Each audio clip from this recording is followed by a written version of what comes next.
So today is day 5 of the trip, and I currently have about a trillion midges attacking me, so I'm going to make this a quick one, I think. Um, so I went another 115k today, so I'm now just over halfway from Trondheim. 505 kilometers I've travelled so far, um, and I'm feeling it today. Today was very trying, let's say.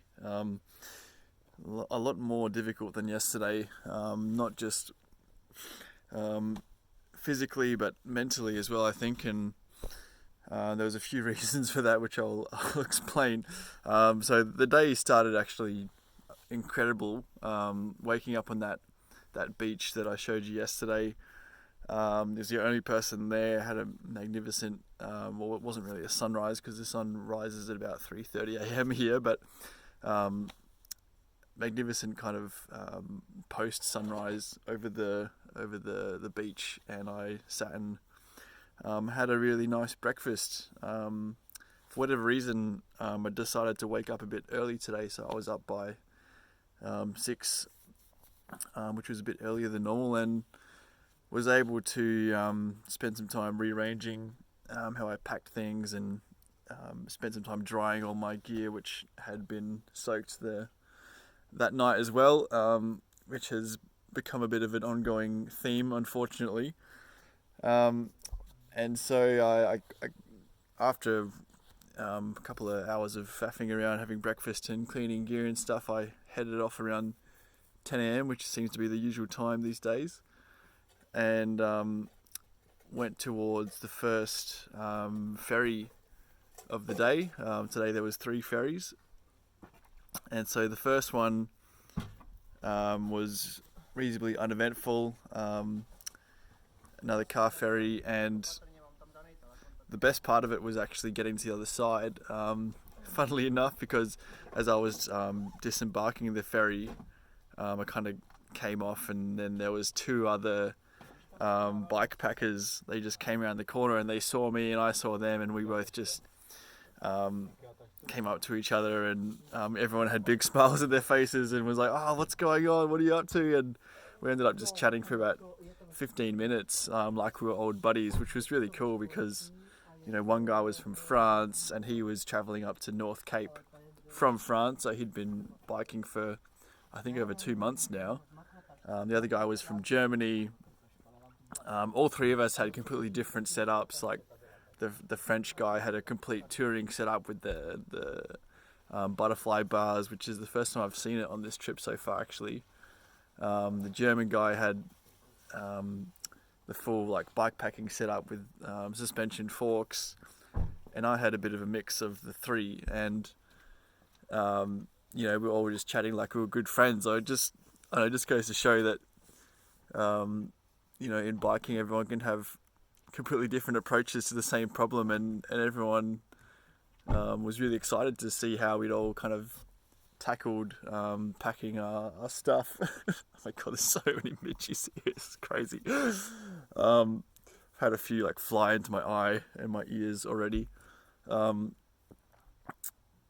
So we chatted for as long as we could, basically, and the ferry was leaving and they had to say goodbye and quickly jump on the ferry, so they nearly missed it.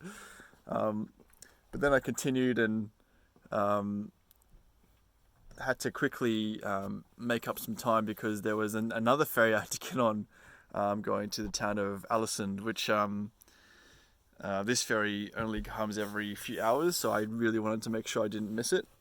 So I quickly sped to the next ferry terminal, and that ride was actually incredible. There was some, again, amazing bridges over to some other islands, which would have been amazing to go to, but I was told by the French guy I met yesterday that a lot of those islands can't be accessed by bike anymore because they've replaced ferries with tunnels that you can't ride through. So I don't know what's going on with my hair here. So I took some photos of the bridges and the sun was shining, so that was pretty beautiful. And then continued on to the next ferry, and I was there about 15 minutes early, so that was a win. jumped on a ferry. This one was a passenger ferry, so I had to pay, unfortunately, but that was all right. Was able to, charge some stuff, and actually booked my train ticket back to Oslo from Bergen. So that's booked for next Tuesday. So I have officially 5 days left to get there. So the pressure's on. Although it is a flexible ticket, so I can change it if I need to. Just so happens that was the only type of ticket available. So I got to Alisund, and this is again a very popular tourist destination in Norway. It's a beautiful city. The architecture is almost colonial. Like, it reminded me a lot of Antigua in Guatemala. If anyone's been there, that's kind of what it looks like. It was kind of like old colonial style buildings. But unfortunately, as is the theme with places which are very beautiful, it's become completely overrun with tourists. And there was a few cruise ships which are docked there as well, which, in my experience, cruise ships tend to destroy places because there were just millions and millions of people walking around like they had no idea where they were going. So I basically just bought some lunch at the supermarket and got out of town as quickly as possible, and then made myself a sandwich on a pier which was overlooking the town, which was really nice, actually.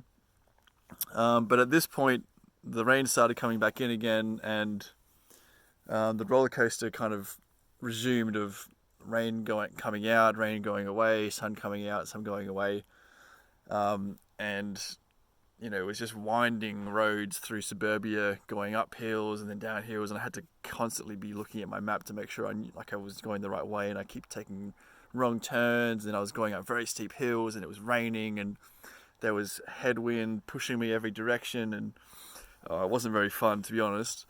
And eventually I got out of Alisund and made my way to the final ferry of the day, which was again fairly uneventful. But on the ferry, I was just sitting down, and I was just pretty knackered, to be honest, after all the events of the day. I'd convinced myself that I wanted to try and finish everything that I'd planned for day 6 today, so I'd be a day ahead, basically. And so on the ferry, I was kind of looking at where I'd have to end up, and there wasn't really any campsites around, but I found this little shelter which had a bathroom and space for tents. So I thought, all right, well, they'll make that the end goal for today. And that was about 70 kilometers away from where I was, and it was 4 o'clock in the afternoon. So still a fair bit of riding to do at that point, and feeling pretty tired. But I got off the ferry and again checked my map, and at this time I saw the elevation plot, and unfortunately the most of the day had been pretty flat, but the last 50k that I had planned to do included 2 massive hills with very steep gradients. So I basically got off the ferry, went straight up a massive hill, and I was already quite tired. As I was going up the hill, it started pouring with rain, and then there was a very strong headwind, and I just barely got to the top of that hill without throwing my bike down the hill, because I was so pissed off at this point. And then I continued, and then there was the next hill, and that was even worse, and it just kept going up and up and up, and it was very steep, and the rain started pouring and pouring, and so eventually I just pulled into a bus stop like I did the other day, and I just sat there and I just had some chocolate, and I said, I'm not going to make myself any happier by riding for the next hour in the rain, so I'm just going to sit here until it kind of dissipates a bit, which thankfully it did after about 20 minutes, and I was just listening to my audiobook, so that helped pass the time, wasn't too bad. Which I've nearly finished, by the way, and I'll talk about that maybe tomorrow when there's less midgies. So I got to the top of that hill, the second big hill of the day, and I'm looking for this campsite, and it's another like 10k or so from where I had planned to stop on day 6. So I had to now go into day 7, and then going into day 7, I then checked the elevation plot for day 7. At the very start of day 7, there's a huge hill. So basically, I had to do another massive hill after these 2 hills that I'd just done. Again, it was still raining, and I think these were the 3 hardest hills I've done of the whole trip. It took me about an hour to climb up the last 2, and so yeah, I was just bloody over it, to be honest. I was so over climbing these hills in the rain and the wind, and getting pretty over the rain coming and going in this country as well. But I did eventually get to the top of that hill, and I made it to the little campsite area, and there it is now. The sun's still pretty high up, but it's going to be setting in the next hour and a bit. And it's a beautiful spot, but unfortunately there's millions and millions of midges, so it's very hard to enjoy it. So I'm going to do some reading in my tent and get out of this mess. So bye.